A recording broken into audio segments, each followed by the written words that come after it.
Hello, all, and welcome to the virtual Dr. Martin Luther King Jr. celebration.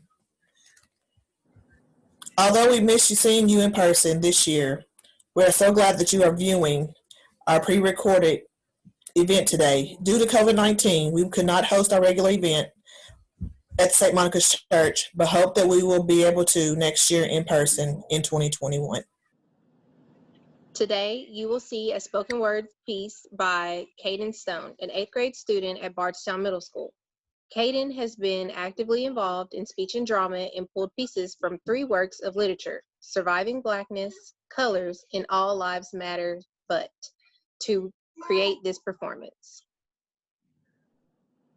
Afterward, we have community members that have recorded themselves answering the question, after the Civil Rights Movement of 2020, what should be the next steps for our nation, our state, and our local community? When you have finished viewing the video, we ask you to post your response to this question in the comments below.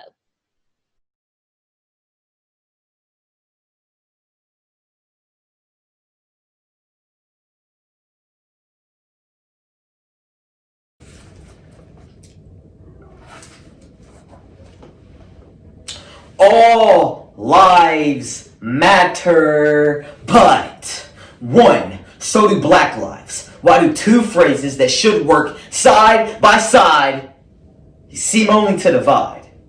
Two, that's all anyone is saying. Black lives matter too. Three, that's how many times Eric Garner said, "I can't breathe," before he was killed.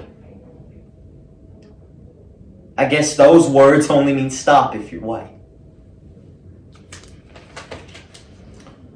Black lives matter. How many more hearts need to shatter before we turn the page and start a new chapter?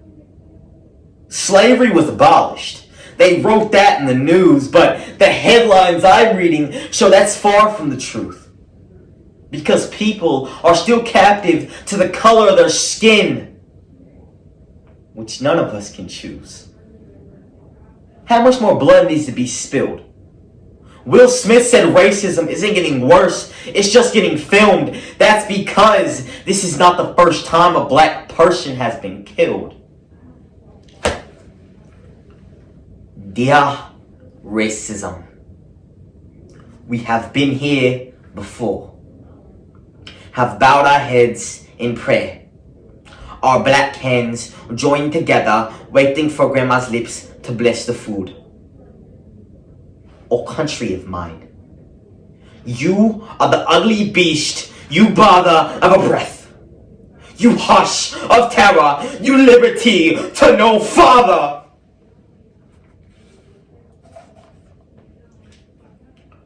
On May 25th, 2020, George Floyd, an unarmed black man, was wrongfully killed by a white police officer named Derek Chauvin. Derek Chauvin knelt on Mr. Floyd's neck for over 8 minutes, ultimately killing him. It's 2020, and racism needs to stop. This is Surviving Blackness by Lee McCovey, Colors by Lacey B, and All Lives Matter But by Royce Mann.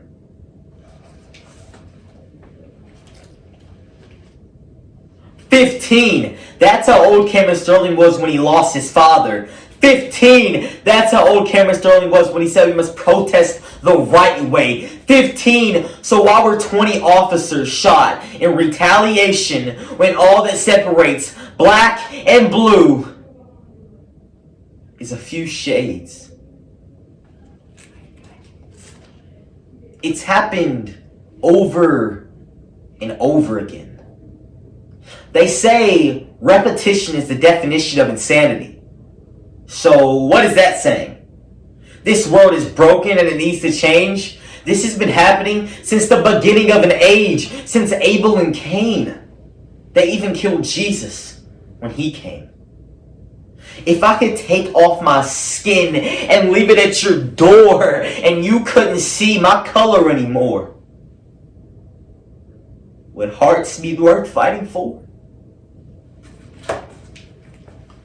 Dear racism. You make black parents teach us guidelines on how to survive. Like back when I was 5, my mother gave me 3 survival tips. 1, run. 2, hide. 3, your skin is your biggest weapon. It speaks volumes, even when no one in the room is willing to protest because the darkness scares them.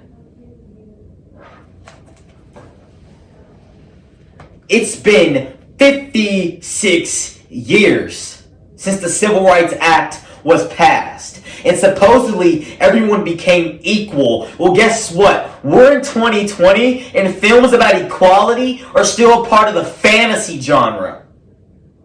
102. That's how many unarmed black people were killed by the police last year.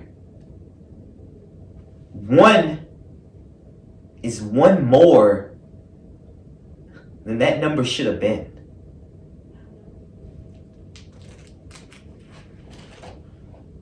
And I realize that if any of us stay silent, then we all lose this fight. Because ignoring it is just as bad as condoning it. And at the end of the day, when God calls your name, what will you say?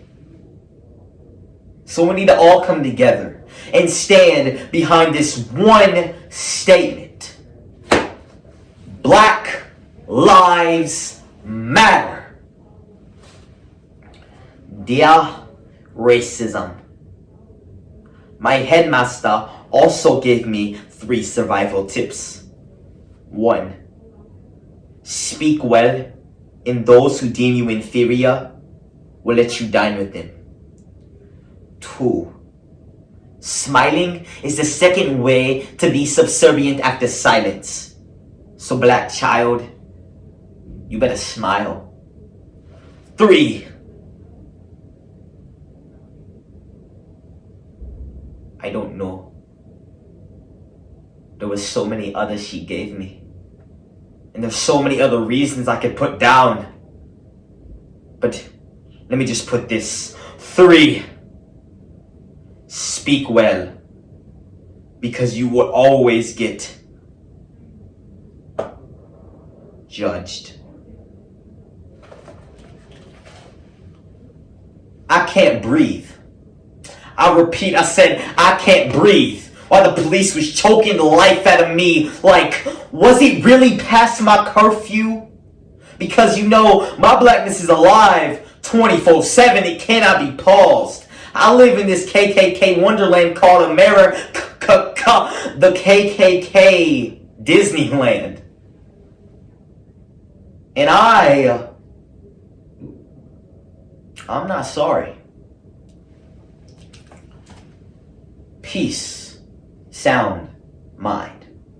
And to some, this may not sound fine, but if you don't believe in Jesus, then tell me this. Do you believe in love? Because they are one and the same. For this reason, Jesus came down to heal our brokenness and set captives free. We only need to reminisce on our history to see that racism never ends happily.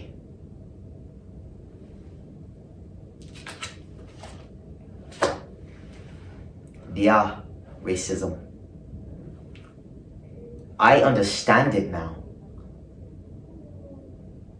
Us being here is powerful. It's powerful. Us thriving, joyous here, indefinitely here, is powerful. So the best survival tip is to live. So let's keep each other alive. I can't breathe. It's not like those 3 words matter anyway. Because to you, I'm worse to an animal locked up in a cage. But still, I'm the one who has to deal with it every day. Because I want to be the generation where Martin Luther King's dream is finally seen. So I'm asking you, if you can hear my cry, don't push mute. Thank you.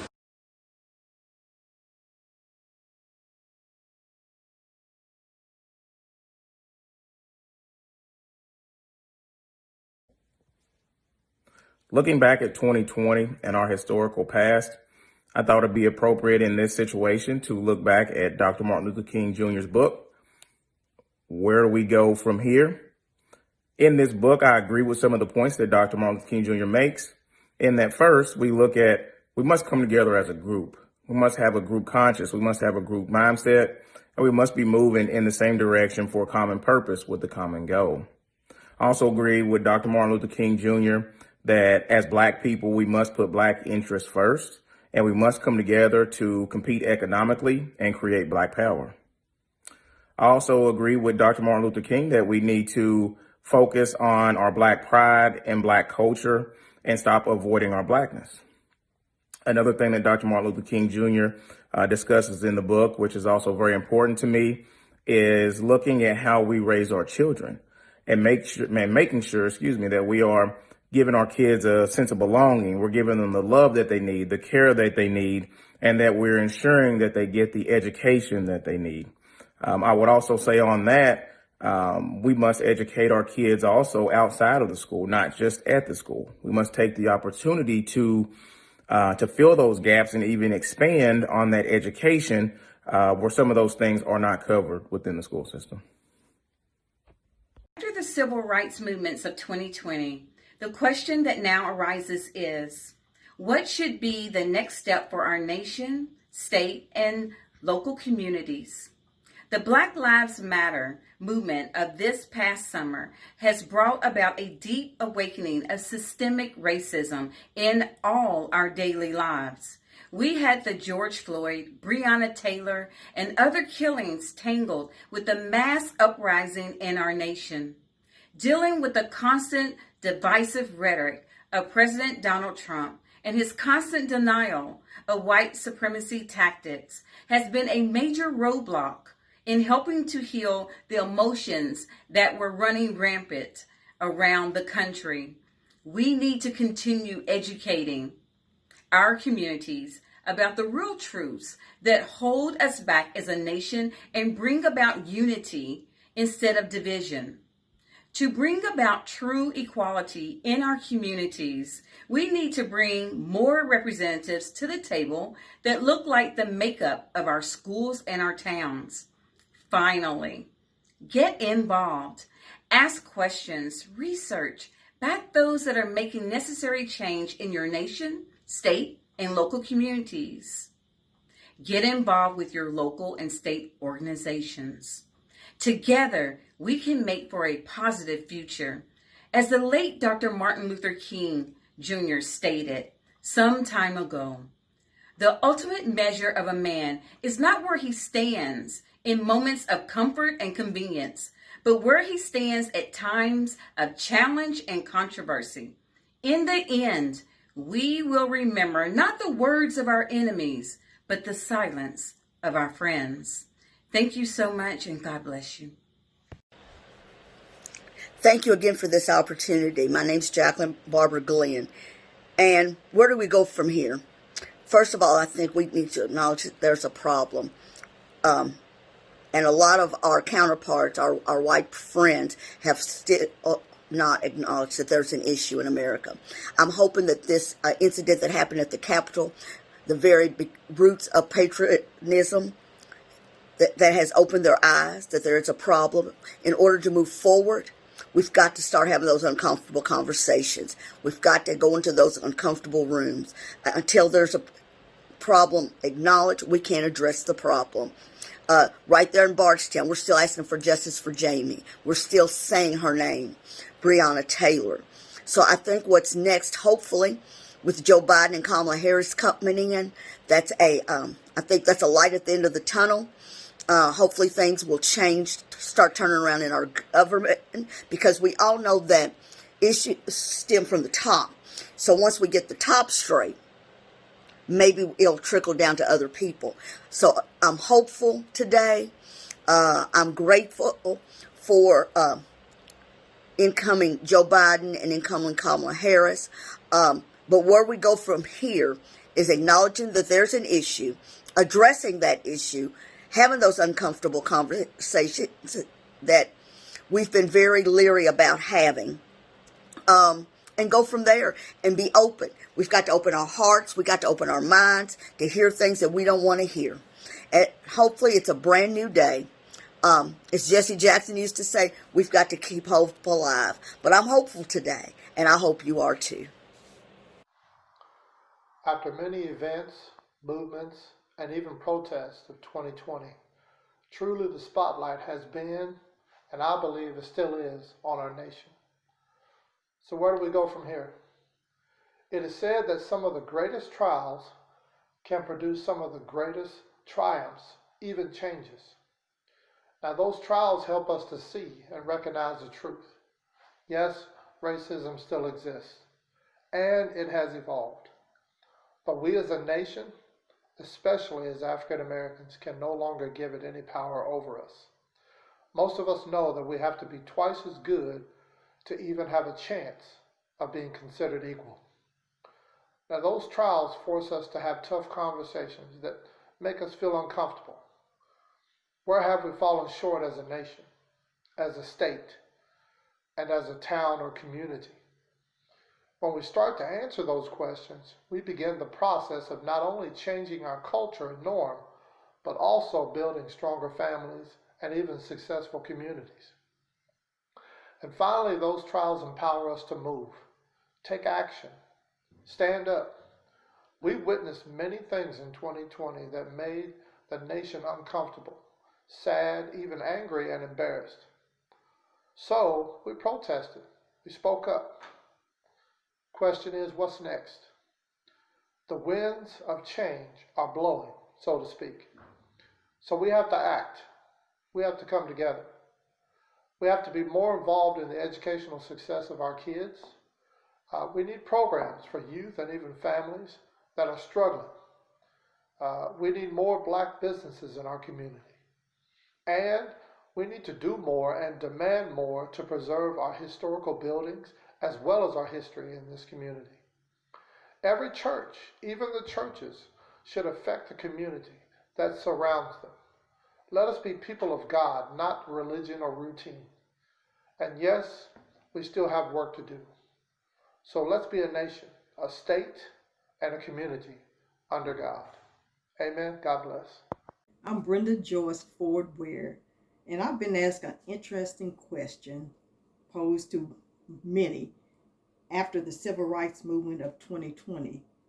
What should be the next step for our nation, our state, and our community?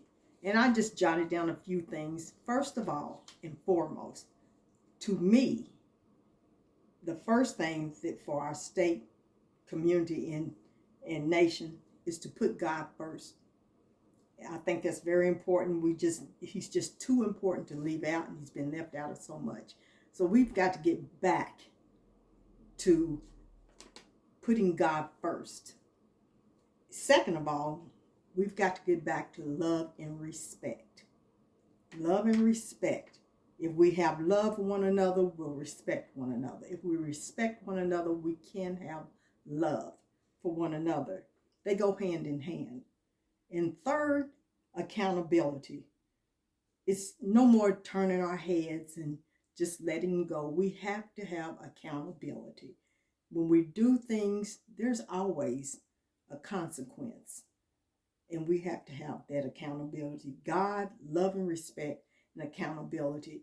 If we can get these three things going in the right direction for our city, our communities, our nation, we're going to be much better off than we have been in the past. Greetings, my name is Angel Thompson, and I serve as your local Director of Community Education. After the Civil Rights Movement of 2020, We will continue to lift our voices and push for policies, for law, and for true change. We have a greatness and a purpose within us. We are and we will be the true agents of change to the future. We have to continue to push. Progression is everything, and we can't stop now. After the civil rights movement of the summer of 2020 and the Trumpian movement of the past few weeks, it should be apparent to all the difference between peaceful demonstrations and outright mob violence. The next steps to help heal our local communities, our state, and our nation is for all people to recognize the results of systemic racism in our society and how it has adversely affected our lives. This is a condition that older people of color have known for years, but the current generation, because of social media platforms, is just now seeing it for what it really is, a cancer that will continue to divide us if we don't speak out and take a stand. So I encourage all people, old and young, to get involved in your communities. Branch out into groups or organizations where you haven't always felt comfortable and educate yourself on issues in your community that will make life better for you and your loved ones. This is my plea and my prayer, and may God continue to shine upon us all. Thank you. Hello everyone. As we can all say, 2020 was such a hectic and crazy year for all of us. There were so many things that we couldn't change, but there were so many things that could have been done better. The 2020 Civil Rights Movement was such a big deal and affected everybody, as a whole, community, state, and nation. We all need to clearly see what's going on. We need to acknowledge that white privilege and police brutality is still here. As my generation is becoming the future, we all need to come together and be able to stick to what's right and not what the older generation thinks is right, no matter the color of our skin. We need to allow each other to have different views, but the same consequences. For example, the Black Lives Matter protest was a threat, but climbing on the United States Capitol with fully armed people is acceptable. The Black Lives Matter movement protests had many people killed by the police, and nothing was done after that. At the Capitol, police and guards were rambled over and shot, but consequences weren't necessary. My generation needs to know that that's a huge problem, and until we don't all see it, nothing will be fixed. We all need to hold ourselves accountable for ourselves and each other. We need to be able to see the problem and be a part of the solution. Thank you, and happy Martin Luther King Jr. Day. Hello, everyone. My name is Daryl Farmer, recently retired school administrator from JCPS, Jefferson County Public Schools, and a 27 plus resident of Nelson County. I want to thank the concerned parents of Nelson County for inviting me to share a few words with you as we take a moment to celebrate Martin Luther King Jr. as we recognize him on Martin Luther King Jr. Day. A question was asked on what are some next steps for our national, state, local levels as we have recently gone through what has been coined the Civil Rights Movement of 2020. Well, I first want to acknowledge that civil rights has always been and will always be grounded in a few tenets, and that is of equality and justice for Black people. And until we have that equality and justice, then there will always be civil rights and the work that goes toward that. I do want to say that our next steps should be grounded in education. Education for everyone involved. Education not just for the people who are fighting for equality and justice, but the people who are out there that are leaders, the average citizens who sometimes display microaggressions and not really know that what they say and what they do goes against and works against the equality and justice for Black people. So it is incumbent of our national, our state, and local leaders to gain the knowledge, and that knowledge is really an awareness of what is going on. This past summer, it was brought to everyone's attention that there is systemic racism, there's police brutality, and there are racial disparities that are just so unfortunately common amongst us. And we have to work toward the reduction, if not the elimination, of those racial disparities and that systemic racism and police brutality. So our next step is rooted in education. We need to know. We need to know where it exists. We need to acknowledge that it exists. And we need to work toward a more perfect union. And that includes every one of our citizens, people of color, Black people, and white people. We need to move toward that. A good friend of mine at my last school, we were in many conversations, and I will leave you with this. Because it is rooted in education and that knowledge on how we become a more perfect union. When we know more, we can do more. Because ultimately, when we know better, we will do better. So I thank you. I hope everyone has a wonderful Martin Luther King Jr. Day. Take time to recognize why this day is a holiday. And I hope to see you all next year at the celebration at St. Monica's. Thank you. We would like to again thank you all for watching our Dr. Martin Luther King Jr. celebration. As many of you know, this event is where we usually take up a donation to fund our scholarship. Please consider reaching out to a concerned parents officer and donating so that we continue supporting our senior students as they continue their education. You can also mail donations to P.O. Box 1406, Bardstown, Kentucky, 40004. Thank you all for watching, and we hope to see you in person soon.